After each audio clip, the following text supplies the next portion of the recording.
My girlfriend said this is my house. I can have whoever I want stay here when she kicked me out for her ex.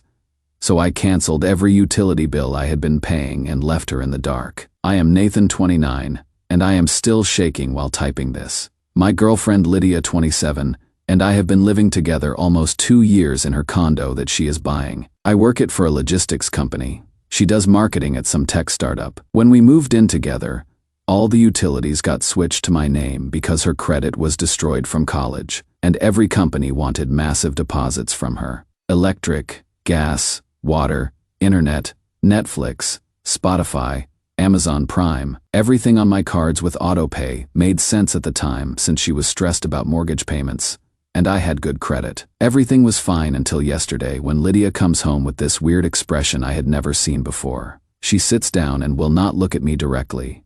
Babe, I need to ask you something. What is wrong? I ask. The guy she dated for 3 years before me, and still likes every single Instagram post he makes. My stomach drops.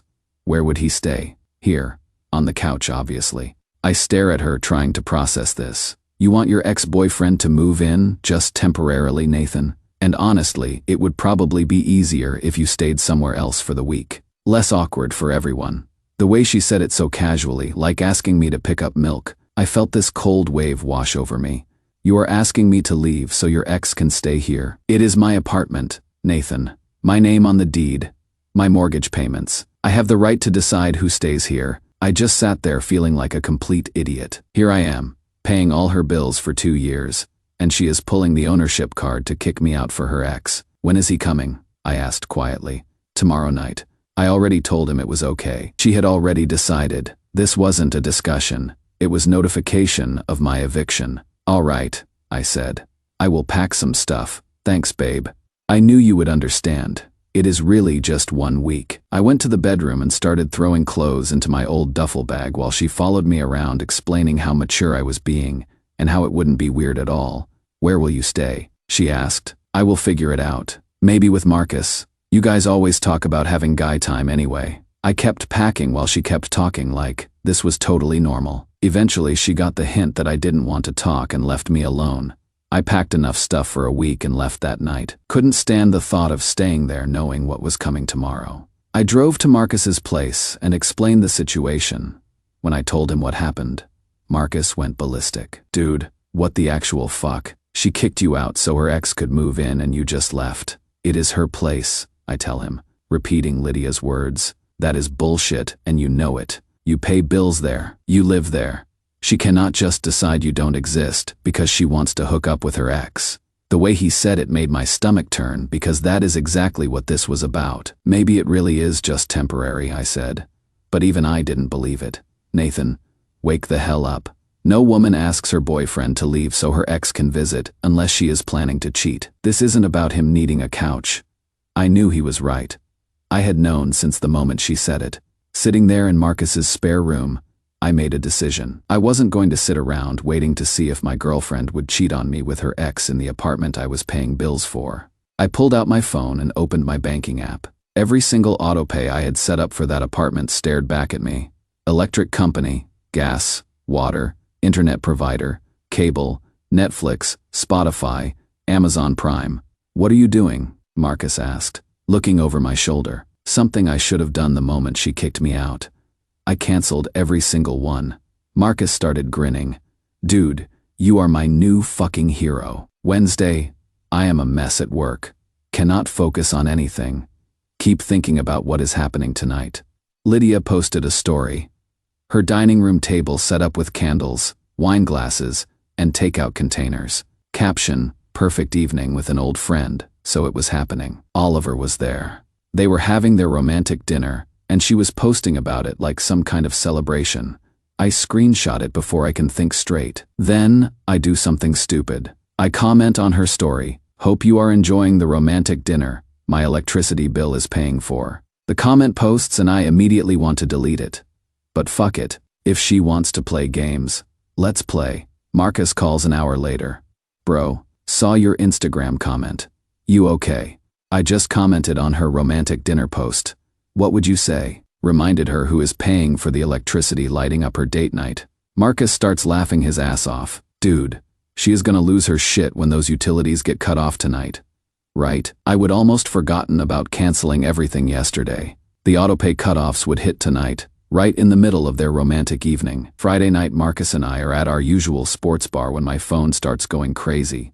Call after call from Lydia, all declined. The texts start around 8 p.m. Nathan, call me back, something's wrong.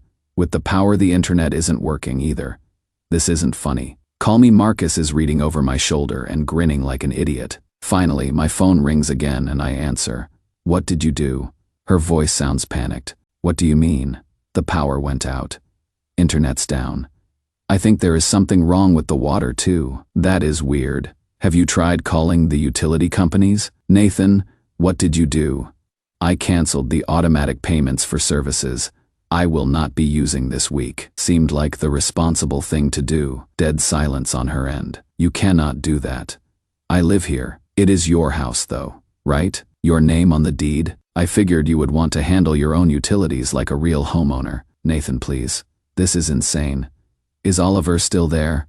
Long pause. Number he left when the lights went out. Said he would find somewhere else to stay. I almost started laughing. That is unfortunate.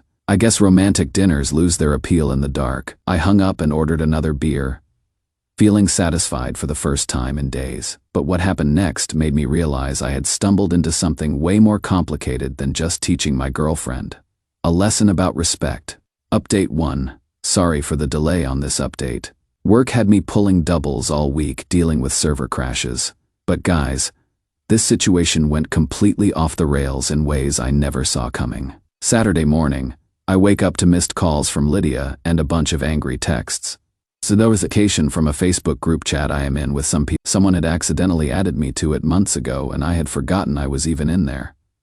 The chat is going crazy. Apparently word got out about what happened with the utilities and people are talking about it. But what really catches my attention is a message from someone named Sarah. Honestly, good for him. Lydia's been bragging for weeks about having 2 guys wrapped around her finger. Said she was going to string both of them along until she decided which one had more to offer. Another message from someone called Mike. Yeah, and she has been all over Brett from marketing lately. Heard she told him Nathan was basically just a roommate who paid bills. I screenshot everything before anyone notices I am in the chat and remove myself. So there it was. Lydia hadn't just been planning to reconnect with Oliver. She had been playing multiple guys at once, including this Brett from work. And apparently she had been telling people I was just some loser who paid her bills. Sunday morning I drove back to the apartment while Lydia's car was gone, used my key and packed everything I could fit. Clothes, laptop, important documents, some furniture I had bought. I was loading the last box when Lydia pulled up. She got out looking pissed. What are you doing getting my stuff? We need to talk about Friday night. You cannot just turn off utilities like that. Actually, I can. They were in my name. Nathan, I am sorry about the Oliver thing. It was stupid, but you embarrassed me. I embarrassed you. He left because of what you did. Now he probably thinks I cannot handle my own life. I stared at her in disbelief. She was actually trying to make this my fault. Lydia, I know about Brett. Her face went completely white. What about Brett? I know you have been planning this for weeks. I know Oliver was just plan A and Brett is plan B. I know you think I am some clueless idiot who will accept whatever you decide. Who told you that? Does it matter? She started crying, but not the sad kind. The angry, manipulative kind. She went through my phone. I will be back next weekend for the rest of my stuff. Try to have your utility situation figured out by then. As I was driving away, she yelled after me, "You will never find anyone better than me, Nathan." I almost stopped to respond, but kept driving instead. Monday morning, I get a call from my bank that made my blood run cold.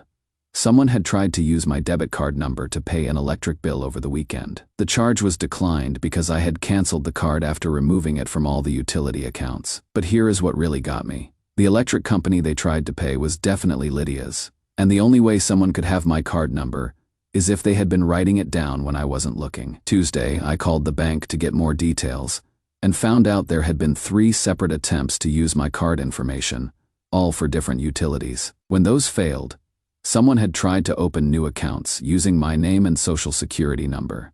It looked like identity theft, and I needed to file a police report. But that is when I discovered something that made me realize this situation was about to get a whole lot worse than just a crazy ex-girlfriend trying to steal my identity. Update 2 had to wait a few days to post this because my phone took a swim during a fishing trip with Marcus last weekend. Finally got a replacement.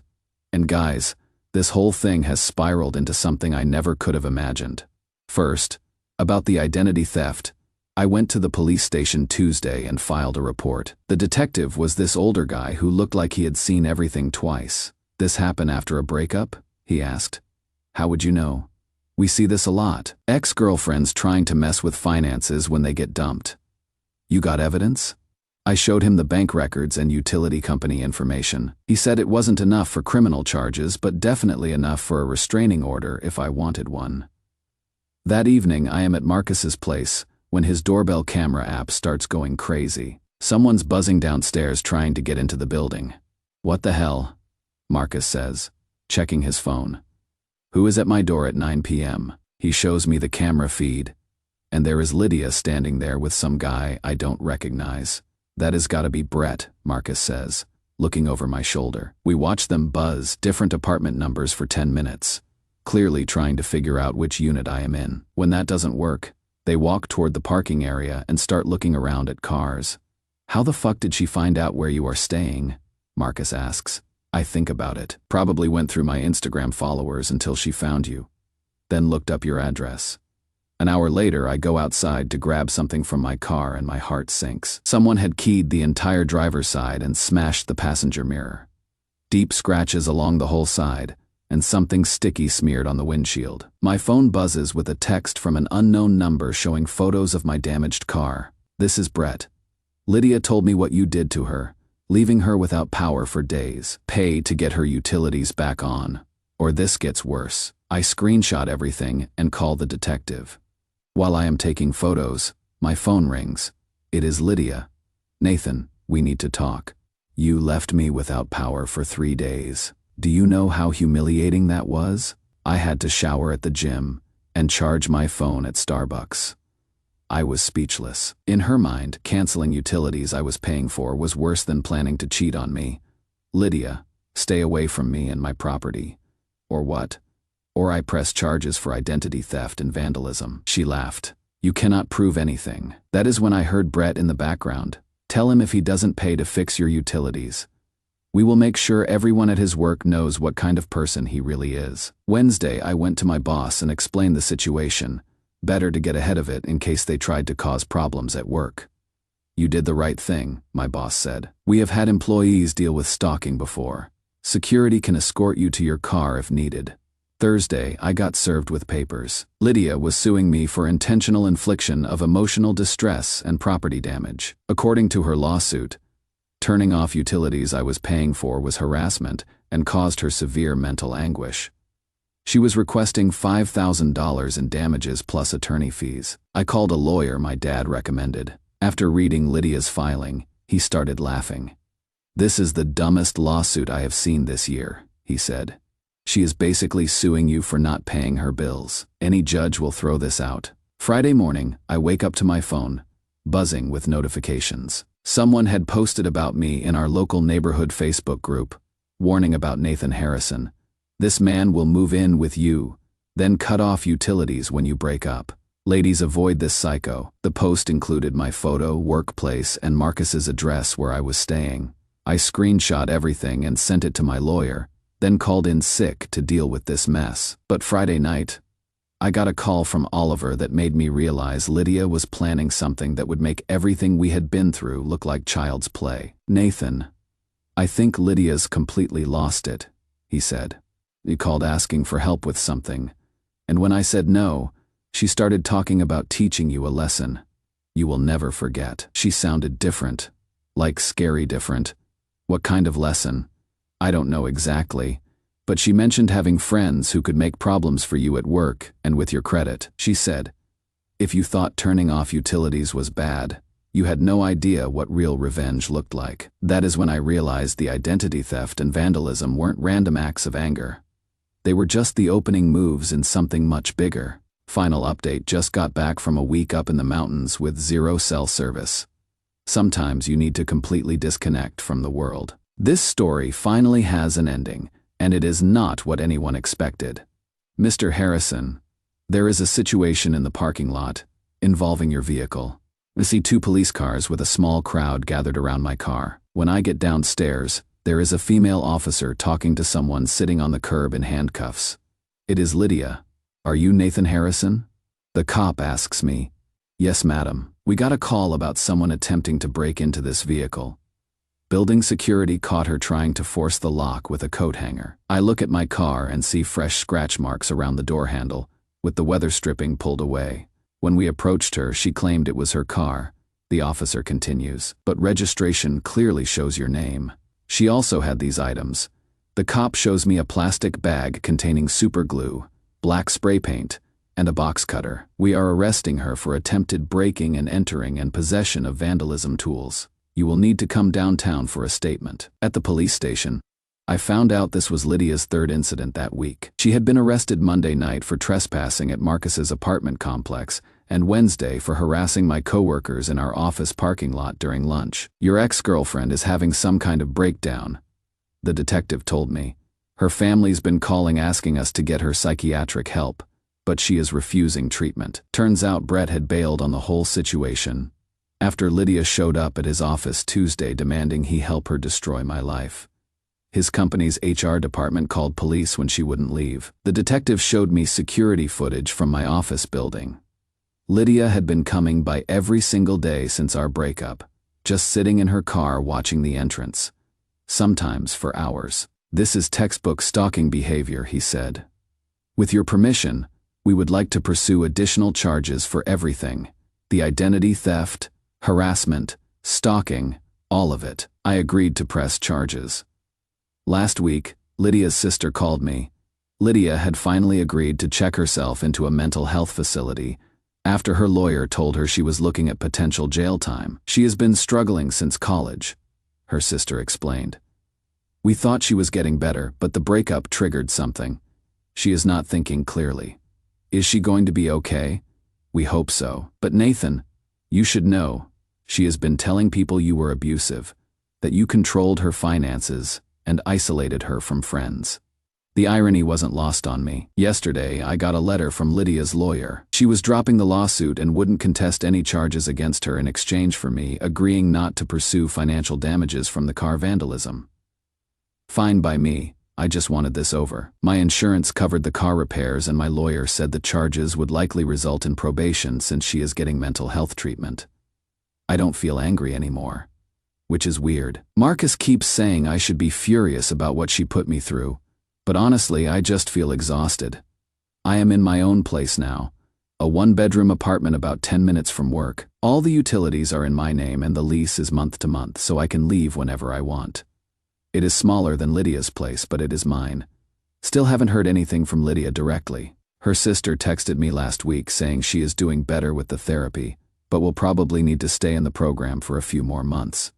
Work's been good. My boss gave me a promotion last month. Senior systems analyst with a decent raise. Probably helps that I have been putting in extra hours since I don't have much else going on. Marcus thinks I should start dating again, but I am not ready for that yet. It has been 8 months, and I still get paranoid when someone calls from an unknown number. Maybe next year.